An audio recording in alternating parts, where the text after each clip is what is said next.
Hello and welcome back to Rule the Game. In this video I'm going to show you how to play Potions of Azerland, a game by Grayden. It's a game for 1 to 4 players, lasts about 60 to 90 minutes, and it's recommended started at age 14. As usual, I'll show you the 2 to 4 player version. The 1 player version, the solo mode, you're going to have to look up in the instruction manual. And if you've been on this channel before and you've watched some of my videos, you'll see that most of the mechanisms in this game are rather usual or comparable to mechanisms that I've shown you in other videos. So it's going to be rather easy for you to learn this game. But if you're new to the channel, first go ahead and subscribe and then come back and watch this video and you'll see that I can explain it to you even if you haven't watched any of the other videos. I will first show you the game objectives. Then I'll show you how to play the game, I'll give you some hints for the first game, and then I'll show you how to set up the game. But now let's get started with Potions of Azerland. Rule the game. Potions of Azerland is played in 6 rounds. In each round, you have the opportunity to win points through different ways, and at the end of the game, there are some additional end-of-game bonuses that you can get. As is usual for the last few games that I've shown you, I have another table hog. This is just the main board here that shows you the different rounds, has all the resources, some of the visitors you're going to buy. Here are some of the markets, cards that you have, but your player board is actually here on the side. I don't even have space. I'm going to bring it out whenever I need to show you something. Now, as I said before, during a round you get the opportunity to actually get some victory points. And the victory points are gotten by fulfilling orders of these cards, these visitors that you have. And you see up here on top, these are the victory points. So for this card here, you get 2 victory points, but you have the opportunity to get more bonus points for it too. For this, we're going to have to look at the personal board over here, where you will see that on the personal board, I have 3 different colors here, yellow, red, and blue. They correspond to the different colors that you have here of the potions. And for each of these different colors, you're going to have a certain expertise level. And that's shown here with these little cubes that are here on the novice level and here on the intermediate level. Now let's say you get this card with a red potion on it that you have to pay to buy it. If that's the case, you will get 1 extra victory point as shown here because we have reached intermediate level for just this kind of potion. If I had even expert level here of my skill set, I would even get 2 bonus points for this card. So instead of the 2 victory points that I will get from this card, currently I will get 3. Should I buy this card here with the 2 victory points, it has a blue potion on it. But since I'm only a novice on blue, I don't get any bonus victory points. Now, as you can see, some of the cards here also have wild potions where you can pay with any kind of color that you wanna. But in this case, you won't get any bonus victory points from down here because it's not defined what color this card has. As you will see, there will also be some cards that costs more than 1 potion. So for example, here it's 2 potions. This is the same thing as before. So 2 yellow potions, you'll check here where you stand on your level. And since I'm here on novice level, I will not get any bonus points, just the 6 victory points. And if I bought this card, for example, it has a red and a yellow potion. I am on intermediate level for red, but I'm still at novice level for yellow. And what counts now is the color that I actually have the lowest level on. So that's for me yellow. So even for this one, I won't get any prestige points extra on top of the 6 victory points that it already has. I will show you later how you increase your skill here so that you can have a higher skill level. When you buy one of those cards, you'll take it to yourself and you'll actually move your tracker here by however many victory points it says here, plus the bonus points that you have from your personal board. Another way to get points during a round is by getting the round bonus. Round bonuses are shown up here for each round. You see here round 2, 3, and so on. We'll show you later how you get there. And as you can see in some cases here, you also have this victory point symbol. And so for example here in round 4, for every single potion that you will drink, you'll get a victory point. Here it is for every potion that you brew, you get a victory point, and so on. Similarly as before, if you drink a potion in round 4, you'll just move your tracker here by 1. And I know we're nowhere near the end here, but should you ever reach 50, you can flip here this marker here to 50 and you start back at the beginning. Now at the end of the game, there are additional victory points to be gained. For example, for the visitors that you get, some of them have this hourglass symbol on them. And the hourglass symbol specifies that whatever it says down here in this box will be the end of game scoring. So in this case, you'll get 1 victory point for any coin that you still have at the end of the game. In addition, you'll get 1 victory point per 2 coins that you have, and you'll get 1 victory point per 2 apprentices that you have. An apprentice looks like this. The coin from before is like this. And so you can also get some points that way. And should you have some of the potions left that you haven't used for fulfilling orders, then each of these potions is worth 2 victory points. And so you'll add up all these points, and whoever has the most points wins. And in case of a tie, the person who has here the cauldron with the lowest number will win the game. As mentioned before, Potions of Azerland is a round-based game. And each round you have 4 different phases that you're going to play through. And I'm going to show you these phases now all after each other. As you can see on my table here, I'm playing a 3-player game. You can see this by the number of cards that are open up here. We're currently in round 2. That's what you see because I have this 1 bonus token open for round 2, but 3 is still closed. And technically, I should have, of course, my player board in front of me. I don't have the space for it, so it's over here. We'll bring it in every now and then so I can show you what happens over here. I already gained a visitor in the round before, and this here is my priority board that we're going to fill out in a second. Each round starts by setting up the round. We're actually going to do this at the end of this round so that I can show you what happens then after we've gone through a round. Then we have a phase where we're all going to fill out here this priority board. Everybody does that separately and secretly. And then we all have the opportunity to drink some potions. And once we've done that, then we can go through different actions. And we execute these actions in the order that it says here on this priority board from left to right. And everybody who has numbers here will be able to do these actions. The order of play is not always the same for every action, but we'll get to that at the end. So after we set up the round, I'm going to fill out here this priority board. It is I already put these little tokens in. Everybody has tokens from 1 through 5. And you can put them in either to show a number or you can show some money. We'll get to that later and what it means when you do one or the other. Technically, once we put down all the tokens, we are supposed to not show them to anybody, and we're going to put them face down here in the middle. There should be a little bit more space here between this board and that board. I don't have the space. I also don't know why we would do this. So we usually just put them in front of us, but face down so nobody really sees what you've placed there. Once we've set the priorities, we're now moving on to phase 3, which is that we're going to drink some potions. To drink a potion, we switch back to our player board, as you can see right here. We assume that I already got some potions from the round before. And so what we can do now is we can take any of these potions that we already have and we can spend them. So let's say I want to drink a blue potion. I'll return the blue potion to the supply, and now I get to do one of the actions here that we have for the blue potion. I can only do one of these actions, and I can only do an action that I've already unlocked by my skill level. As you can see here, my blue token here is past the I. This is why the skill marker here is on I. And so now I can do either this action or this action.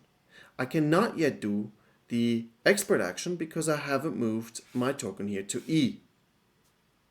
What all of this means, you can look up here on the different guy cards that every player gets.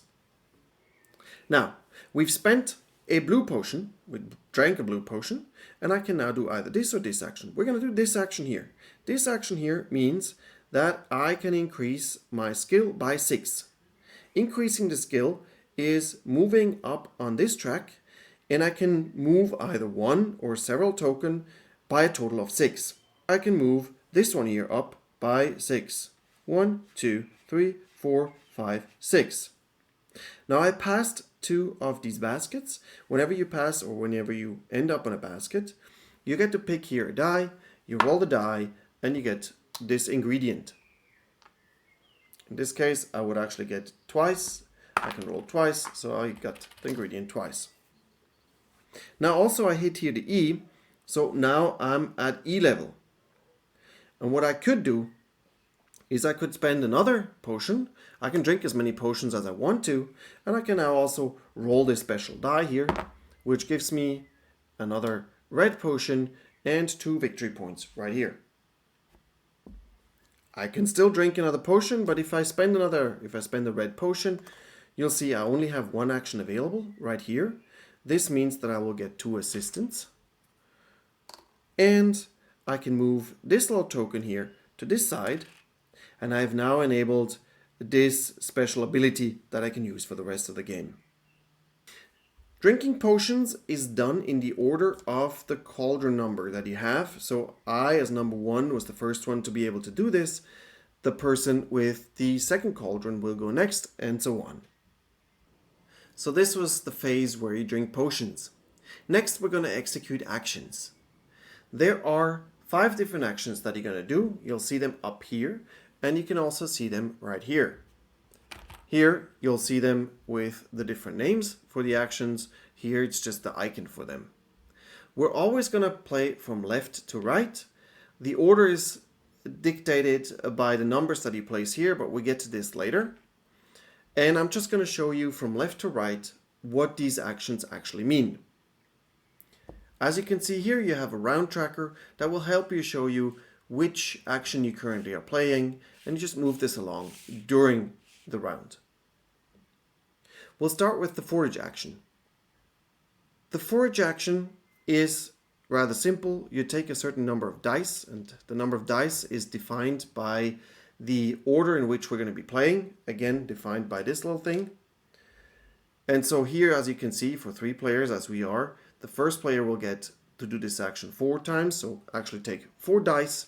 The second player will do it 3 times, and the third player will do it just twice, or with 2 dice. We roll the dice, and we take one of each of these ingredients, and we'll store them on our player board. In case you have an assistant, you can play this assistant before you play the forage action. You'll return it to the supply, and with each assistant that you return to the supply, you'll get to roll another dice. That's the symbol up here. Next, we do the skill action. The skill action is here on your player board, down here in the bottom, where we're going to be moving these little icons here up. And again, you'll have, for 3 players, the first person gets to move up by 4. Again, you can split it up by the different tokens. So you could move 1, 2, 3, 4, in which case you can now roll 2 dice because you passed the 2 baskets here. You get these 2 ingredients here on top. Or you could move just one of them by 4 as you decided, or 3 and 1 as you wanna. If you have an assistant, and I do here, I could decide beforehand that I want to play the assistant, and in that case I'll get to move one of them by 1 step more.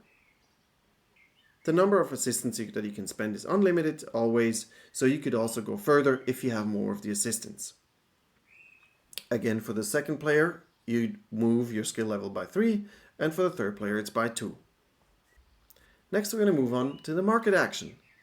The market action plays here on this market here.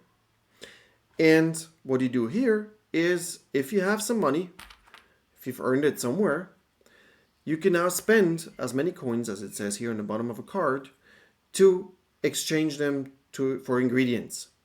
So we again go in order of play, decided by this here.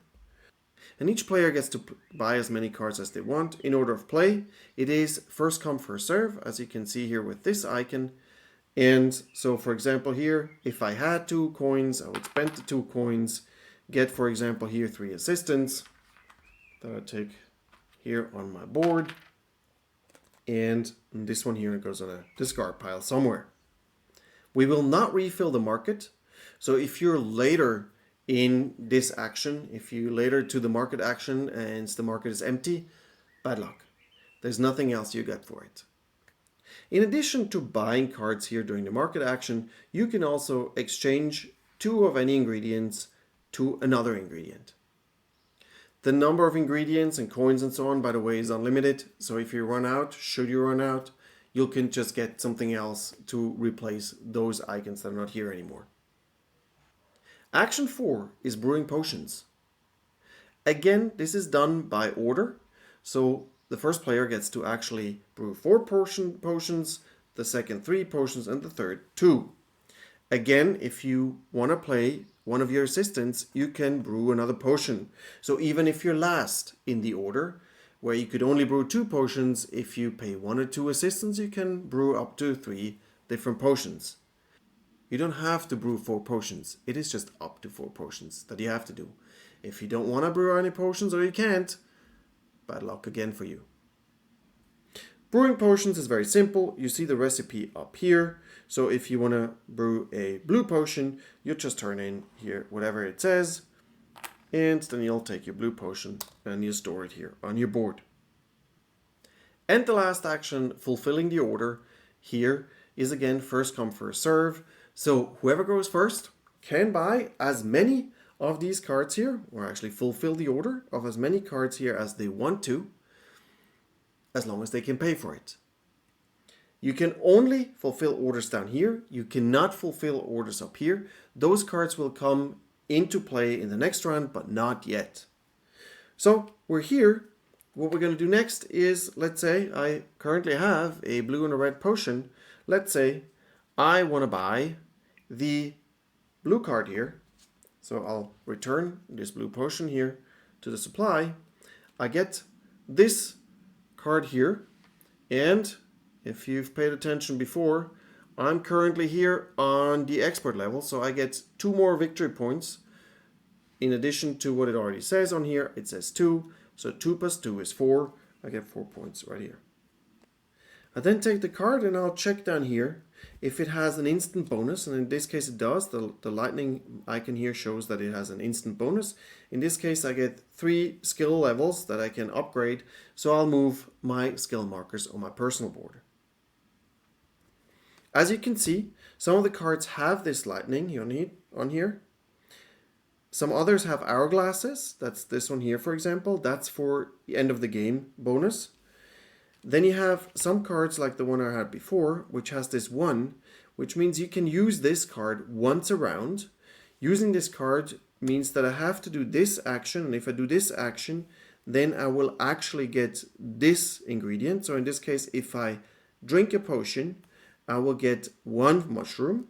But then what I do is that if I've used it once, and I can only use it once around, as I said, you turn it sideways, you can't use it a second time. You'll see that some of them also have this infinity loop on there. These cards you can't actually buy. They will not be yours, but you can still fulfill them. So if I had a yellow and a red to pay for, I would get my 6 victory points plus whatever is the lowest level that I have for yellow or for red. And then I will get this bonus right away, but the card stays here, at least for this round. We will discard it at the end of the round.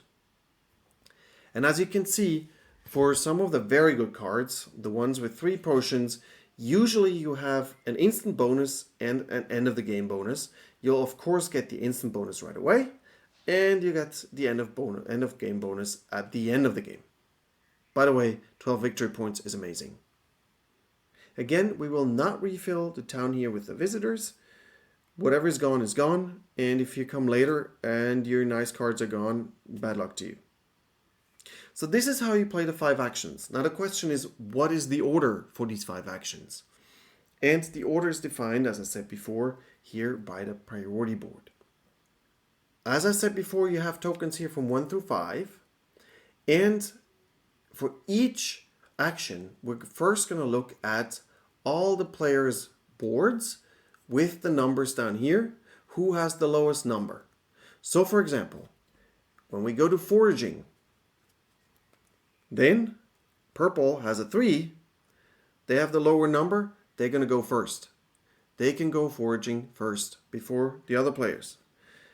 In this case, what it means, because they're first, they get to pick 4 dice, while I, as the green, only get to pick 3 dice. Then, if we look at studying, you'll see we both have a 1, so we're tied. If we're tied, in that case, what defines the order is the cauldron. And I have the cauldron 1, which is the lowest number, so I get to go first. But, because we were tied, we will then switch the cauldrons, so I'll hand over my cauldron 1 to the other player who was tied with me, and I'll get their cauldron, which in this case was a 2.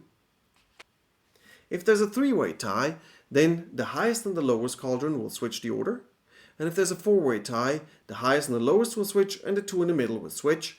And if you haven't really understood this, here, look, on the back side of this cauldron, they actually showed you how this is done, but I think it's easy enough. We didn't really need this. Anyway, we've got it there. Now, as you can see, this player here decided to put this little token the wrong way around. It now shows money. What does that mean? That means that when we turn them all around, we check who has put money here. This is considered to do work in town. And if you do work in town, you'll get money right away. So before we go into the 5 actions, this person will get 1 coin right away. However, this person will not be able to do this action. So in this case, this one was a brewing action. They will not be able to brew a potion. If you do work in town for the market action, this one here, let's say we had this one here. It's two coins in this case, it's nice. If you do work in town instead of the market action, you will not even be able to exchange 2 different ingredients for another ingredient. And then what we do is we clean up and prepare for the next round, which means we're going to take away all the cards from the market. We're going to refill the market to as many cards as there are players times 2. We will move here these cards, the visitors that were walking into town. We'll move them here into town. It's a little full here. I'll open up as many cards again as we have players. Those are the ones that are going to come to us later. We'll also flip around here the cards that we already have, the ones with this 1-time action per round. And we'll also turn around here the round objective, or in this case it's a round bonus, everybody gets an assistant. And then we're ready to start the next round. So again, 4 different phases per round. First, we'll set up the round. Then we're going to go and fill this up here, the priority board. We'll put it down, face down. Third, we can drink potions if we want to drink potions based on the cauldron order. And fourth, we're going to play through the 5 actions that are on here based on the order that we have here per different item from left to right. Always the lowest number goes first. And that's it. After 6 rounds, you're done. Whoever has the most points with the end bonus wins the game. And here's some hints for the first game. Of course, this is all about the visitors. The visitors give you the points, and you're going to have to figure out how to use them best. Now, the game will start with just these level 1 visitors that have just 1 potion that are needed. They're nice because they give you a bunch of instant bonuses that you can actually use right away and give you some advantages for the next rounds. Having said that, you should really try to get those in the first round, because later on they're not really that helpful anymore because they really don't give you that many victory points. The cards that cost you 2 or 3 potions definitely give you a lot more points. They also give you better abilities or better end score victory points. So they are definitely worth it. If you ever come across the 12 points or one of those really high points, you should really try to buy it no matter what. It really is worth it. It's very difficult to get to that many points otherwise. I personally think that in the first and second round you might want to do some work in town. So rather than having numbers here everywhere, that you flip one of those things around. And as you can see, the number 1 and the number 2 have 2 coins. So if you give up on being the first in one of the actions, then at least you get some money. And with some money you can buy stuff in the market. And buying stuff in the market will also help you to get the ingredients that you need. You will need some money here and there. You can't really get everything through the foraging because it's all by dice. And good luck always getting the right ingredient that way. So you'll have to go to market every now and then anyway, and that's why you need the coins. Of course, a key element here is the skill set also. At least I think so. Because it gives you extra bonus points when you get one of the visitors, but also because some of them really give you very good abilities. You get here 6 skills, that moves them both up here. You get, by moving up the skills, you also get some ingredients in between.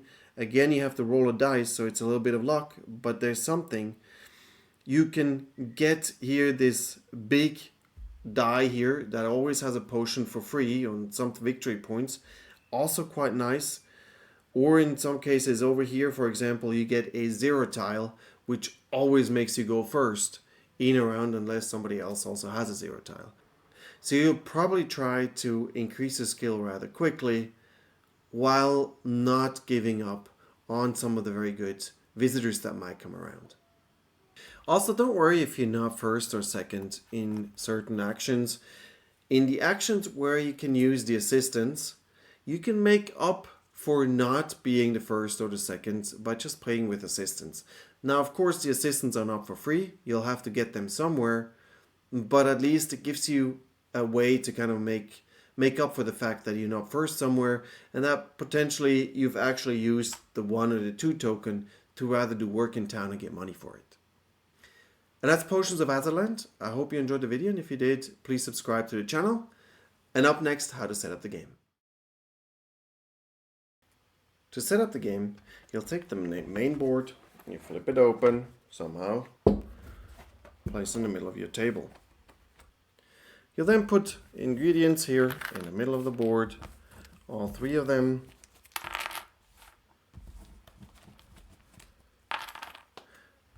You'll place the coins over here, assistants go right next to them. Then you take here the scorecard, you'll put it up on top. Technically there should be space here for all of these later for each player. We won't do that here. You'll take here the round marker, place it here on the forage for action. You'll then take here the game bonus tokens. You'll shuffle them, place them randomly up on top here. You'll take all the dice, you'll put them here on the side. The big die here goes on the side here. You'll shuffle the market cards. And you place a certain number of cards here, 2 times the number of players. That's the number of cards that you're going to put right here. The deck can go right next to it. The potions, they end up right here. We'll take the visitors, we'll sort them here by number of potions that they cost. So these are the ones. If you have the ones, you'll shuffle them. You'll place twice as many cards as you have players right here. 1, 2, 3, 4, 5, 6 for a 3-player game. Then you put the 1 cost cards away. You don't need them anymore. Then you'll take the other cards.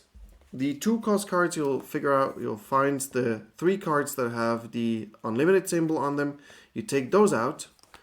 Shuffle them. You only need 2 of them according to this table that you see there. You also shuffle the 2 cost cards.